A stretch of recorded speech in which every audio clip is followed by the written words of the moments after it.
Now, this is a huge role. How did you prepare to play this iconic character? Did you meet with Gary? I met with Gary. I stayed with Gary in his house. Okay. We are still friends to this day. And he's seen the film, so I'm glad that we're still friends. Excellent. So he liked your performance, I'm guessing. Well, enough to keep talking to me. Look, it's in all seriousness, I took it very seriously. I did a lot of research, spoke to a lot of people, read all about it, watched a heap of film, managed to reach out to TV stations all of them, got their B-roll footage. So I had hours of footage of watching him unedited, which was amazing. That's incredible. At parties, campaign events, you name it. And you learn a lot when you watch unedited footage. And, Yes. and I took it very seriously because it's someone's life.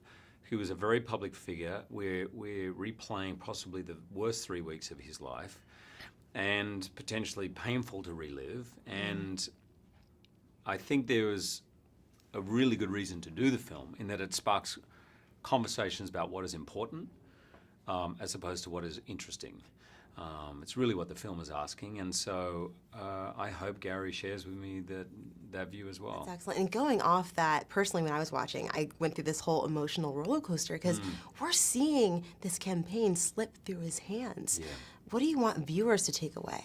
I think it's easy to think when you watch the news of a political campaign, and there's one going on right now, midterm elections, it's easy to forget that they're human beings making mistakes. I'm talking about the press as well. Everybody in there, campaign people from Donna Rice, we're all human beings thrown into this massively chaotic cauldron called a political campaign. And Jason shows the humor of it, the chaos of it, the craziness, the lack of sleep, the lack of food, drink. It was crazy, right? Yes. But in looking at these 3 weeks, I think you can actually get an understanding of how we got to where we are today. But he never loses sight of the fact that every single person in this film is a human being. So the question becomes, not will our leaders make mistakes, but what flaws will you accept? Of course, you are a celebrity. So did you ever have to touch in on your own personal thoughts with keeping your own self, keeping your private life private and keeping your public life public? Did you ever have to touch in Absolutely. that?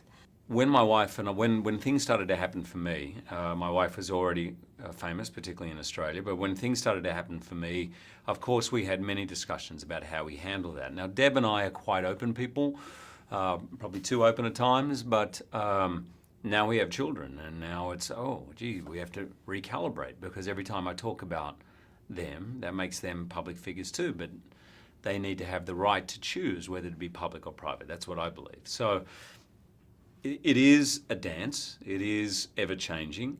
I'm also aware it's something that will go away. Like everything, it comes and goes. And I don't want to pin the real meaning in my life on that. I don't judge myself in terms of where I'm at celebrity-wise or fame or anything like that. I mainly judge myself, I suppose, on my family life and then on how I feel about the work I'm doing and why I'm doing it. You have played a variety of roles, from a dad to an abusive band instructor. Why did you choose this film? Because Jason Reitman asked me to do it. And I always answer the call when it comes from him, which is honestly true. It turns out this is also a really, really interesting story and a great script that he had adapted from Matt Bai's book. And Hugh Jackman was the only other actor attached, I think, when Jason and I first talked about it. And I'd been an admirer of his for a long time, so it was a no-brainer. And how did you prepare for this role? Did you talk to anyone in politics beforehand? Well, I was able to talk to Bill Dixon, the guy that I play.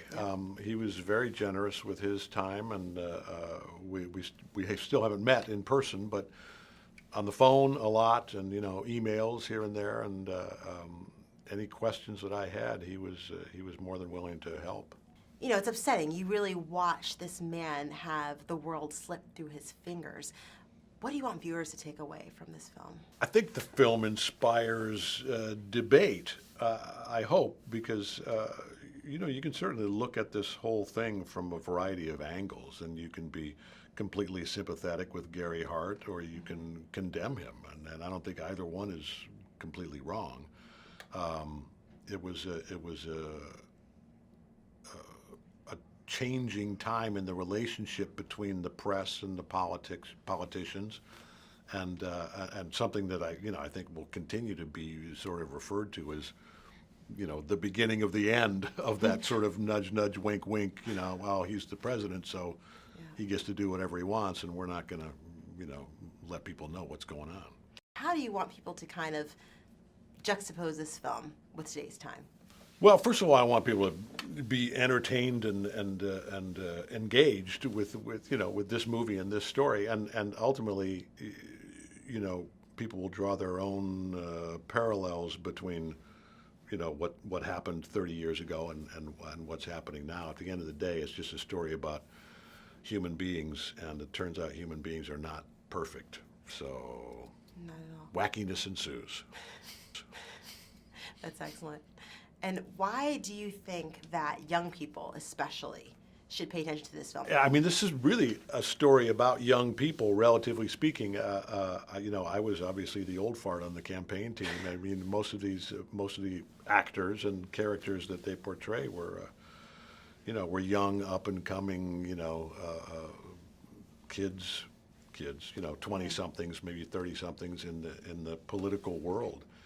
Idealistic, and full of energy and hope for the future and optimism, and including Gary Hart, who, I think might have been the youngest man elected president, or maybe not as young as Kennedy, but it's really, in many ways, sort of a youth-oriented story. Plus, it's 1987, which was just a really, really cool time. Oh, great time. What was it like preparing for this film? Did you meet with Donna? I have never met Dawn. I haven't spoken to her yet. I would love to. I would love to talk to her. But when we first started filming the movie, I talked about it with Jason, and we decided that, I wasn't really seeking to mimic her or copy her mannerisms or anything like that. What I was really focused on was just capturing the empathy of a woman in this situation. Yes. So I focused more on that aspect of it. And what's really interesting with this character is that we know that she had a career, she had aspirations, and we end up feeling bad for her. What do you want viewers to take away from your performance and the look at women today and in that role? I want people to have the same experience that I had, learning about her and making the movie, which was that I learned that she was this intelligent, ambitious, capable woman with agency who, was the top salesperson in her pharmaceuticals company, and she had, higher aspirations of potentially, being in politics. And then 30 years ago, none of that came out, none of that was known. She was just portrayed as this one-dimensional type person, like a caricature of a person. And that's why I'm so excited for this film, because I think that she was written with such respect and dignity and empathy, and I'm happy that I got to finally give her the voice that 30 years ago she didn't have. And the timing of this film is very interesting because, we're coming right out of the Me Too movement. We are right in the middle of a very interesting political climate. Yes. How do you think viewers will interpret this film, especially today? I think that something that I take away from the film is that I think women should be heard.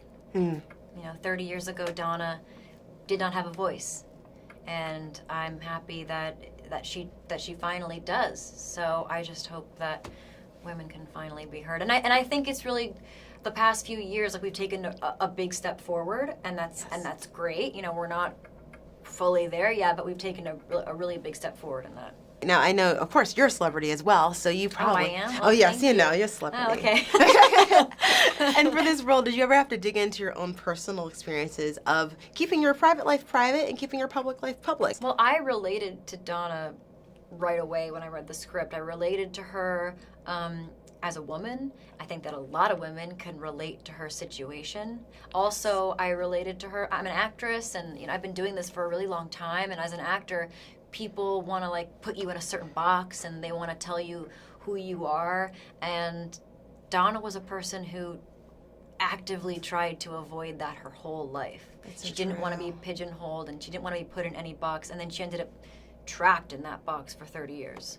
You have a history of doing films with really interesting characters that are kind of flawed.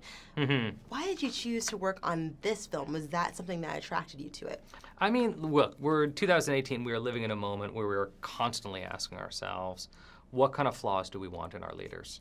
You know, we have a president who is deeply flawed. And we know in our hearts, no matter who we elect, they're going to be a human being, and human beings make mistakes. I couldn't believe that there was a moment in our recent history where the presumed next president of the United States wound up in an alleyway in the middle of the night with 3 journalists, none of whom knew what to do in that moment because no one had ever been there before. That's so interesting. And I think what happened to me watching this film is that I was kind of in this moment where, you know, you're rooting for him, but you just see everything falling down. Right. You know, just falling from his hands. What do you want viewers to take away from this? I want every viewer's experience to be different. This is not a movie with good guys or bad guys. This is not a movie that's going to tell you what to think. This is a movie that's going to ask you questions. You know, in the context of this real-life thriller, is this question of what is important, what is relevant. I mean, this is what we're asking all the time right now.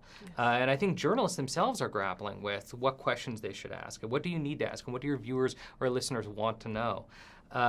We're trying to figure out what's important, and I think when you go back to 1987, this is this seed, it's this thread that you can pull on that leads us to today. And the elephant in the room is that today's times are a little bit unique. You know, our president's very unique. We have an interesting political journalism kind of trend going on right now. What do you think how do you think people will look at this film and compare it to today? 1987 and 2018 are both moments in which we are trying to figure out how do you balance someone who has good ideas and good leadership skills along with someone who is a flawed human being who made mistakes, and what mistakes matter. And this is going to be the conversation that people have as they walk out of the theater. And Gary Hart, has he seen the film yet? Yeah, you know, this is the first time I've ever made a movie about a real person, let alone a real person who's alive today. And there was a deep responsibility in making a movie not only about Gary Hart, but Donna Rice, Gary Hart's family, the campaign people, the journalists. And the first person we showed the film to was actually Donna Rice. What did she say? And what did he say? Was this all positive feedback? I would have thought the emotional weight of watching a film about yourself would be so extraordinary that it'd be kind of hard to talk about after. And the first thing that everyone has said after they watch the movie is, God, Hugh Jackman is such a good actor. They watch it as a movie, and I forget that their first experience with it is, oh, this is a movie I just watched, and that's how it was shot, and these are the actors in it. And it was only after we had talked about the actual kind of the filmmaking element that they talked about the empathy that the movie had for them, particularly Donna Rice, who we showed decency to in the wake of decades of that not being the case. And I think she was really grateful for the way that Sara Paxton portrayed her.